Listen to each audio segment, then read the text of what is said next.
Shout out to JJ McGraw for sending me this story, and it is coming out of Illinois. And I have the biggest feeling that if this story involved the city of Chicago, it would have made the news. Now I have to ask my subscribers who live in Illinois a question. Is this your first time hearing about this story, or did they talk about this in passing on your local news outlets? So, this person's name is Duke Webb. They used to be in the Army, or maybe he still is. I'm not entirely sure because it doesn't say former, but it just says U.S. Army member. So that could be either or, but we'll find out when we get into the story. But anyway, this guy walked up into a bowling alley and just started letting off rounds. They said that he shot a few people. He even shot a 14-year-old boy in the face. Now, if you look at his mugshot, you wouldn't have thought that's what he did because he is completely unscathed. He doesn't have not one mark on his body, not a scratch, not a bruise, not a bleeding nose, a busted lip, a black eye, none of that. We've seen this time and time before. But had that been us, we already know what the deal would have been. A U.S. Army Special Forces sergeant was charged Sunday with gunning down 6 people in a random attack at an Illinois bowling alley bar named Shooters. How ironic. Killing 3 and blasting a 14-year-old boy in the face, according to cops.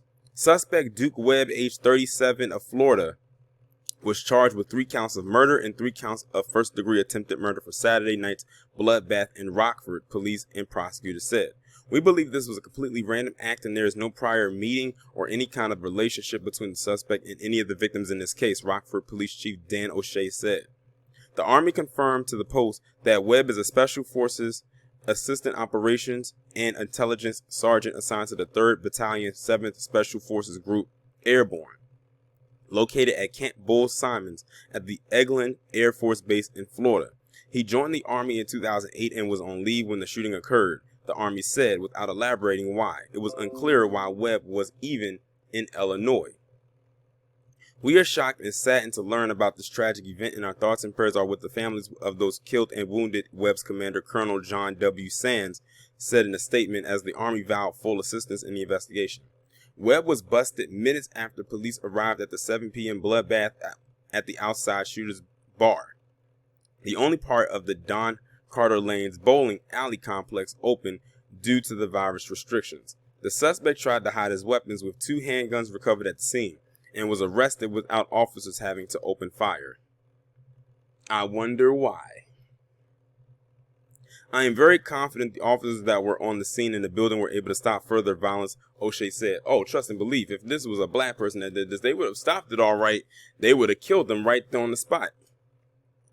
3 dead were all men ages 65, 69, and 73, so he pretty much killed people of a certain age.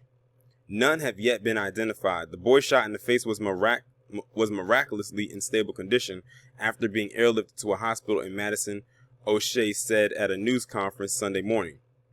Another teen, a 16-year-old girl, was shot in the shoulder and discharged after treatment. A 62-year-old man was still in critical condition after surgery from multiple gunshot wounds, the chief said. Both teenagers had been at the bar to pick up takeout food, the chief said. Most of the incident was captured on surveillance video from inside the business, the chief said. The investigators have the surveillance videos and they'll go through those. Webb is being held at the Winnebago County Jail without bond and is scheduled to make his first court appearance Monday afternoon, the Rockford Register-Star said. The mass shooting capped the deadliest year on record in Rockford, with 35 homicides in 2020, the paper said. The town's crime stats go back to 1965.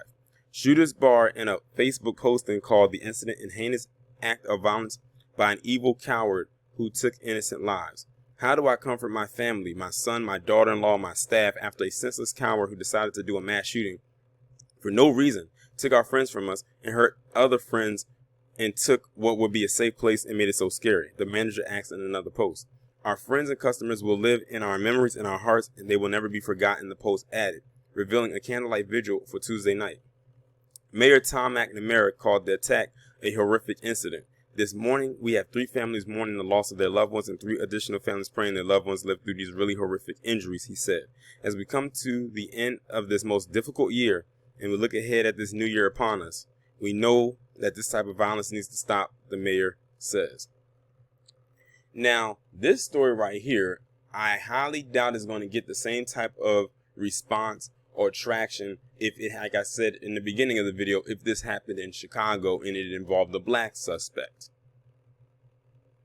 But I'm willing to bet that there you have a whole bunch of stories lined up from what happened this past holiday weekend. If there was any shootings, quote unquote, as I call them, the phantom shootings that did occur, they probably have those all over the place and they will probably barely talk about it. But look at this guy. Like I said, he was taken in alive after he just shot and killed 3 people and injured 5 others? And he was taken in alive. How much you want to bet they're going to say, oh, it's PTSD? The Army didn't even know why he was even in Illinois when he's stationed out in Florida. Does he have family there, or did he just go there for whatever reason? And they need to look into his background. Go back further than the Army. What was he doing before he enlisted back in 2008?